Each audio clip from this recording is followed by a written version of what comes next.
Some grieved quietly.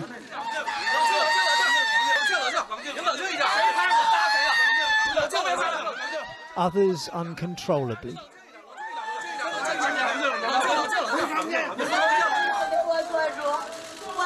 This woman's only son, her daughter-in-law and only grandson were on the missing plane. After 2.5 weeks of daring to hope, they were told all hope is gone. At least 6 people were carried out on stretchers. The news that the plane has crashed came from the Malaysian Prime Minister in Kuala Lumpur. It's a remote location, far from any possible landing sites.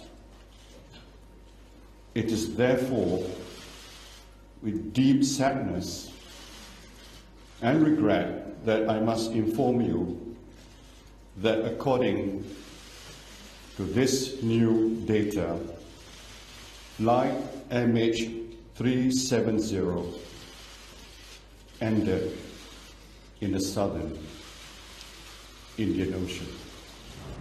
That assessment is not based on anything having yet been found by the intensive air and sea search. Instead, it is further analysis of the fleeting final signals sent by the plane that leads investigators to now conclude it has indeed crashed here in the remote southern Indian Ocean. Some relatives received the news by text message from Malaysian Airlines before tonight's emergency briefing had begun. None of those on board survived. This man's parents were on board. He tells me he won't accept that all is lost until a piece of hard evidence is pulled from the sea. We want to let other people know